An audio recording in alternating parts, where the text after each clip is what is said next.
Qu'est-ce qui a pu pousser un citoyen comme moi à s'engager dans une élection législative, au lieu de m'occuper de ma famille le soir, ou bien de profiter du printemps le week-end? C'est que, à l'approche des élections législatives, la majorité des Français sont partagés entre révolte et résignation. Et pourtant, les citoyens aspirent à une société meilleure qui remplace cette société malade dans laquelle nous vivons. Après avoir été réélu sur le même malentendu qu'il y a 5 ans, à savoir la diabolisation des extrêmes, M. Macron redemande aujourd'hui une majorité à l'Assemblée nationale, aidé par la peur suscitée par des soubresauts entretenus sur le Covid et surtout par la guerre en Ukraine, qui lui permet de se présenter comme un sauveur. Mais l'erreur fatale à nous, électeurs, serait de nous laisser anesthésier et d'oublier 5 ans de macronisme. Tout cela a commencé dès les premiers jours après l'élection de M. Macron en 2017. On a très vite compris les liens entre M. Macron et la nomenclatura, les hyper riches qui, avec l'aide des médias sous influence, l'ont sorti de l'anonymat pour le propulser au premier plan et l'imposer comme le président messianique qui allait changer la manière de faire de la politique dans ce pays. Le premier fait qui m'a choqué, c'est l'injustice sociale. Dès les premiers jours, comme si cela était la première urgence de ce pays, il a renvoyé l'ascenseur vers ceux qui l'ont fabriqué de toutes pièces en supprimant l'ISF. Décision suivie de près par la baisse de 5 € de l'APL pour les étudiants, manière éclatante et scandaleuse d'illustrer qu'une infime minorité de riches pèse autant que la majorité du peuple dans l'esprit de ce gouvernement. Le second fait qui m'a choqué, c'est la répression des Gilets jaunes. Technique classique du pouvoir qui a voulu les diaboliser, les présenter comme des violents, alors qu'ils étaient simplement des gens du peuple, écrasés de contraintes économiques. Et nombre d'entre eux l'ont payé du prix d'un œil crevé ou d'une main arrachée. Le troisième fait qui m'a choqué, c'est l'inaction climatique. C'est le contraste entre la communication de M. Macron allant à l'ONU porter la bonne parole du climat, pendant que chez lui, en France, en septembre 2019, une grande manifestation pacifique pour le climat, une manifestation bon enfant, avec des familles, était dispersée dans la violence suite à une infiltration de Black Blocs. À qui fera-t-on croire qu'après plus d'1 an de manifestation de Gilets jaunes, la police n'était même pas capable de l'anticiper? La vérité, c'est que l'intérêt du pouvoir est de museler le droit de manifester en faisant peur aux citoyens. Dans la foulée, M. Macron, sous la pression des lobbies industriels, a repoussé aux calendes grecques la suppression des plastiques à usage unique, puis celle du glyphosate, summum de la forfaiture et du simulacre de démocratie. Après avoir promis qu'il tiendrait compte des propositions de la Convention citoyenne pour le climat, il a littéralement enterré ces propositions. Le quatrième fait qui m'a choqué, c'est la perte de souveraineté de la France. Perte de souveraineté par la vente des fleurons industriels comme Alstom à des intérêts américains, ce qui a contribué à la poursuite de la désindustrialisation de notre pays et au chômage associé. Perte de souveraineté par la tentative de privatisation d'Aéroports de Paris, sous prétexte de récupérer quelques malheureux 10 milliards à comparer aux 600 milliards de déficit de ces dernières années. On a voulu privatiser ces fonctions régaliennes que constituent nos frontières aéroportuaires. On visait d'augmenter de 70% le trafic aérien pour rivaliser avec les hubs aéroportuaires tels que Londres ou Dubaï, sans même que cela apporte le moindre bénéfice économique, sinon au contraire des nuisances. Il s'agissait bien pourtant de privatiser un outil fondamental d'aménagement du territoire à des intérêts privés, à des intérêts amis, céder une entreprise aussi juteuse que le furent les autoroutes, elles aussi bradées il y a quelques années. Perte de souveraineté par la poursuite, à marche forcée par les gouvernements successifs de la droite ou de la gauche, de la dilution de notre nation dans l'Europe, cette machine hideuse faite de technocrates sans légitimité démocratique, dont les décisions sous influence des lobbies priment sur les gouvernements des États. À cet égard, faire jouer l'hymne européen au moment de sa réélection en tant que président de la République est une gifle pour nos concitoyens. Perte de souveraineté par l'alignement systématique de notre pays sur les positions américaines, notamment dans la guerre en Ukraine. 5 ans de gouvernement Hollande, puis 5 ans de gouvernement Macron n'ont rien fait pour mettre en œuvre les accords de Minsk, qui devaient garantir la neutralité des pays limitrophes de la Russie.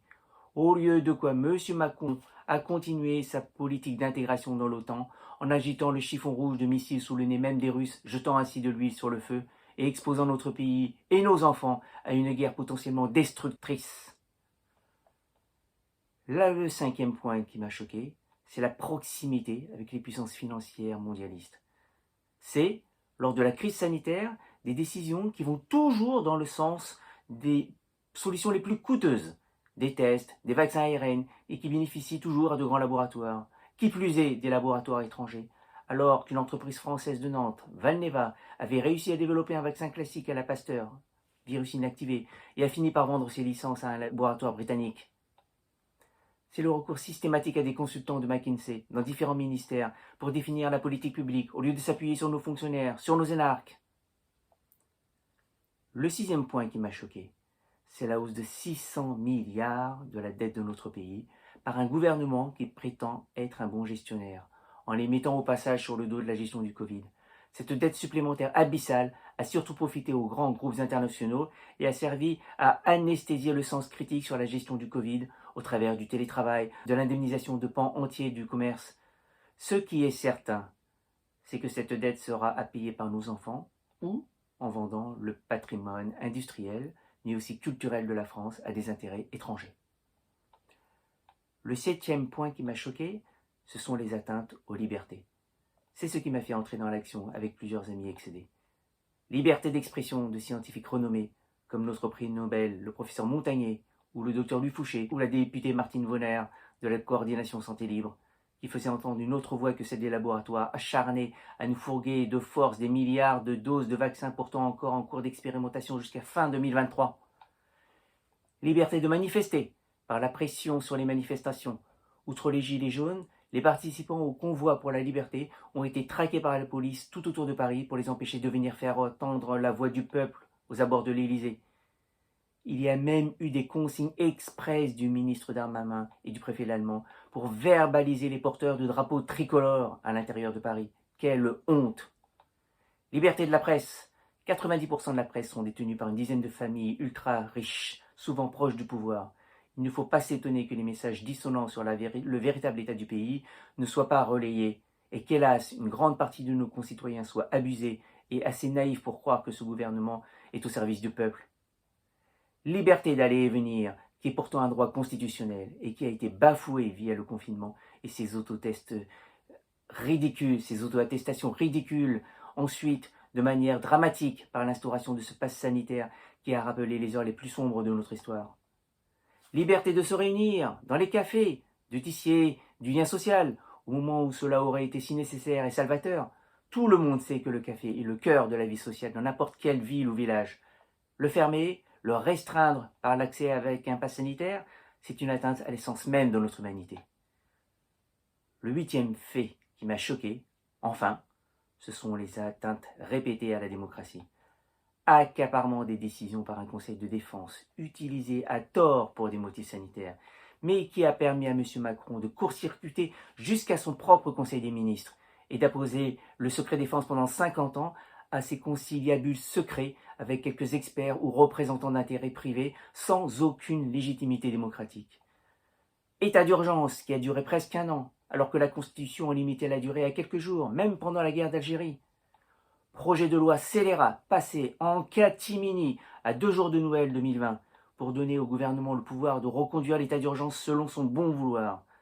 C'est ce dernier point qui a été la goutte d'eau qui a fait déborder le vase et qui m'a poussé, ainsi qu'un certain nombre d'amis des Yvelines, à créer un collectif citoyen pour résister à toutes ces atteintes au bon sens, à la moralité, aux libertés et à la démocratie. Pendant 18 mois, nous avons mené des actions de mise en lien pour permettre à des citoyens désemparés par tout ceci de se rapprocher et de renouer des liens humains, puis pour mener des actions de résistance, tractages, pétitions, manifestations, actions en justice. Mais rien n'y a fait devant ce pouvoir inflexible et autoritaire. Cette année 2022 était donc notre dernière chance de recouvrer notre citoyenneté par les urnes. Mais on a vu ce qu'ont donné les élections présidentielles, par la chape de plomb qui a empêché l'émergence de candidatures hors du système, de candidatures citoyennes, avec l'usage de ces parrainages publics qui ont été un moyen de pression hideux contre les élus. Notre dernière chance réside donc dans ces élections législatives. D'abord, il est vital d'empêcher M. Macron de disposer d'une majorité à l'Assemblée nationale, car alors il aurait de nouveau tous les pouvoirs pendant 5 ans, et nous serions repartis pour ces mesures autocratiques dans la veine de ces 8 faits catastrophiques ci-dessus. Ensuite, il est primordial de faire entendre ce besoin d'une vraie démocratie. C'est pour cela que je me présente aux élections législatives, pour clamer haut et fort la nécessité de rendre au peuple le pouvoir qui lui appartient. Et le RIC, le référendum d'initiative citoyenne, en est une mesure phare, car c'est lui qui rendra au peuple l'initiative qui doit lui revenir. Le RIC législatif, pour voter les lois qui lui semblent importantes. Le RIC abrogatif, pour abroger les lois scélérates de ces 2 dernières années qui ont porté atteinte aux libertés fondamentales et à la démocratie. Le RIC révocatoire, pour pouvoir révoquer des élus qui manquent à leurs obligations, comme cela se fait dans n'importe quelle entreprise. Tout élu doit pouvoir être amené à craindre les conséquences de son inaction et de son incapacité à tenir ses promesses. C'est la meilleure garantie pour le peuple que les élus seront motivés par leurs engagements plutôt que par le confort d'occuper des fonctions bien rémunérées. Le RIC constituant, enfin, pour apporter des modifications nécessaires à notre Constitution. Lors de nos contacts sur le terrain, certains trouvent que le RIC, c'est un peu léger comme programme. Eh bien non, c'est le point central qui permettra tout le reste. Notre objectif n'est pas de prétendre à quelques-uns définir ce qui est bon pour le peuple pour les 5 années à venir dans tous les domaines, social, économie, santé, éducation, environnement, etc. C'est au peuple qu'il appartiendra de débattre au cas, par le débat démocratique et l'intelligence collective, des sujets qui se présenteront. Et certains d'entre eux sont évidemment prioritaires dès les premiers mois de la nouvelle législature, tels que le pouvoir d'achat, la santé, l'environnement, l'urbanisme, la politique étrangère, la souveraineté nationale, les libertés. Si vous pensez comme moi qu'il faut exprimer votre soif d'autre chose, votez pour cette noble cause. Mais cela ne suffit pas. De la même façon que notre équipe de campagne s'est mobilisée en sillonnant les villes et les villages de notre circonscription, avec nos vélos et à la force de nos mollets, en allant à la rencontre des électeurs, à la sortie des gares, des commerces, des brocantes, eh bien, aidez-nous, rejoignez-nous, chacun de vous, avec vos petits moyens, parlez-en à vos voisins, dites-leur que des citoyens ont fait le choix d'y aller, de donner leur temps, leur énergie, et qu'ils ont besoin de l'aide de tous les citoyens qui ne se résignent pas. Et si vous-même ou vos connaissances, vous ne pouvez pas aller voter dimanche, eh bien, établissez une procuration. Dispersés, désunis, nous ne pesons rien et nous sommes condamnés à la résignation. Par contre, unis, nous pouvons gagner, car nous sommes les plus nombreux. Le jeu en vaut bien la chandelle, pour nous, pour nos enfants, pour notre pays.